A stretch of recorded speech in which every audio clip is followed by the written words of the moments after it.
Guys, say hi or not. Okay, today I want to introduce something maybe you haven't seen or made regularly. Because beef is so expensive these days, I've chosen not to, make so much beef and try some other meats. And one of those things is duck. So here is some duck breast that I purchased. This was from Amazon, came frozen, almost a pound. There's 2 duck breasts in there. And here is a whole duck that you can smoke or roast or deep fried or something like that.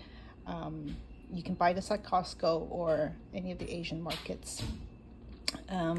So the 2 duck breasts, when you defrost them, looks like that. So I'll show you how to make it. It's very simple. It tastes really, really good. And it's so much better than chicken breast. Okay, so we've got our 2 duck breasts here. And I just want to show you the difference between a duck breast and a chicken breast. You'll see that there is a lot of fat underneath a duck breast, underneath the skin. And we need to render that out by cooking it. So what we're going to do is we're going to cut it just like that. We're going to take a very sharp knife and score the top. We're going to score quite a bit into that fat, because when we pan fry it, it will cook it down. Ooh.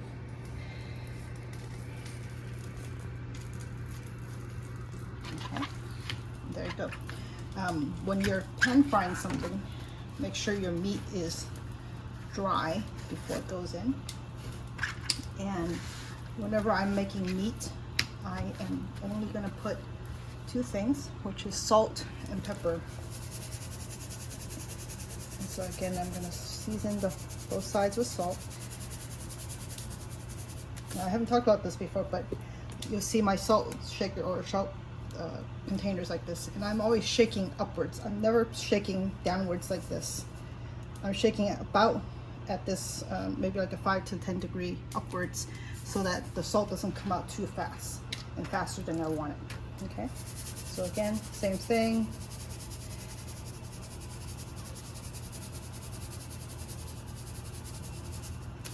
Okay, and just a little bit of pepper. Pepper actually probably not necessarily on this side, but on that side. Okay, and that's it. We're ready to put them skin first into our pan. So what I have here is a cast iron chicken fryer. Cast iron is great for doing something like this because it holds heat for a long time and it holds a very high heat. And I'm using a chicken fryer, which is quite a bit deeper because I don't want the oil to be splattering about. Okay, after you put in your duck breast, try not to move it. You're just gonna let that fat render out underneath the meat. Okay, so just let it sit there. I would say 3-4 minutes. But if you're not sure, you can kind of pick it up on the edge and take a look. But it should be golden brown before you turn it. So we'll come back to it in a sec. Okay, it's been about 3 or 4 minutes. You can see on the edges, it's already turning golden brown. But I will check it to see. Looks good, so I'm gonna flip them. Oh, watch out.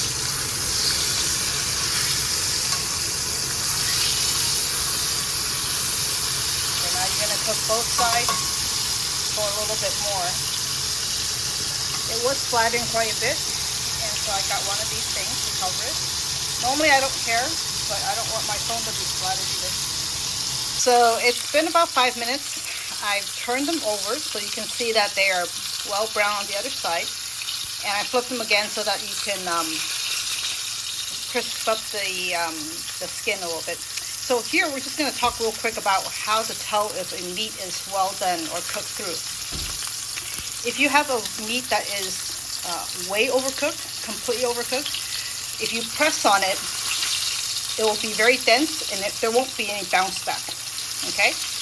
But if you have a really raw meat, you can also press down and it'll give way, but it won't bounce back either. So when it's cooked correctly, you should be able to press into it and it bounces right back. Okay, so how far is more of an experience. So because this is such a big chunk of meat and I'm pressing down and it's still giving away quite a bit, I'm going to cook it a little bit longer. Okay. And if the skin is getting too crispy, you can see the skin is coming to be a nice crisp, which is good. I'm going to turn it back to the other side just to keep it going. Okay. You see all that oil that came out? That's from the skin. Okay, so here you see me turning the breast to different positions because it's not quite flat. So I'm kind of putting the heavier, thicker parts onto the hot parts of the pan so that it'll actually get cooked well. All right, so we're back. It's another 5 to 7 minutes since they've been in here. You can see that the skin is very nicely browned and crispy. And let's look at how the back is, the bottom. See, I can push on it and it bounces back a little bit, but not too much. So I think we're good. What we're going to do is going to take these and let them rest on a plate.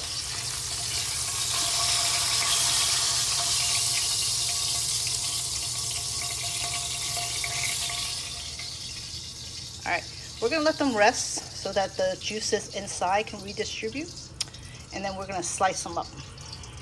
Now, just a quick thing, going back to this pot.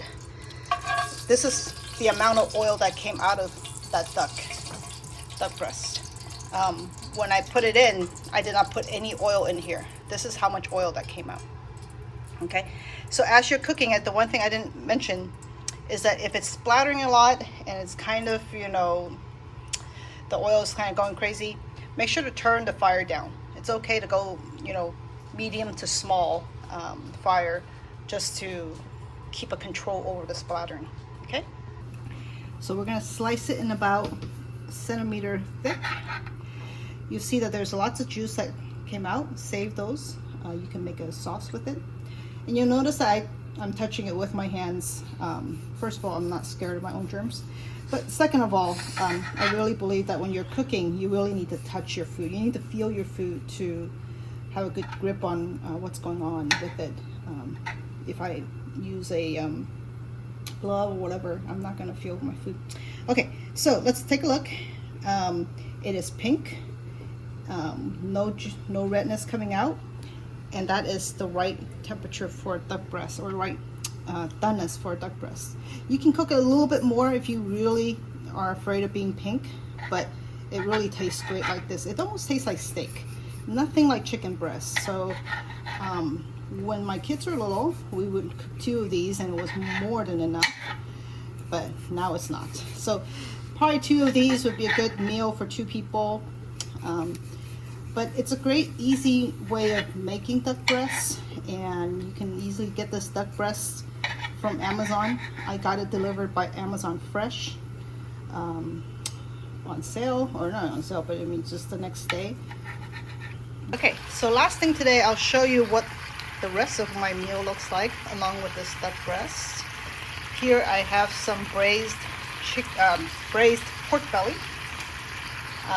Here I've just got some boiled Chinese greens, and here is what I'm making. I don't know why I'm making this, because it's supposed to be a really cold, wintry kind of a dish, but it's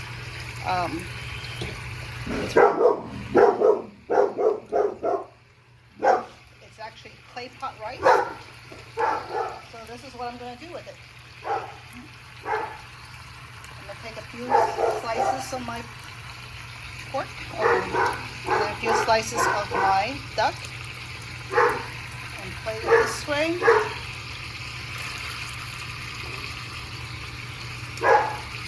Alright. Oops.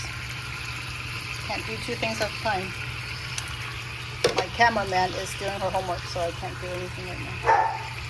And then some veggies on top. Then, last but not least, I will have some special soy sauce. It's just a sweetened soy sauce. So, all right, even if you're not making a clay pot rice like I did, you can just plate it like this. Duck breasts, my braised pork belly, and my veggies in the middle. And then we always serve it with rice. Okay?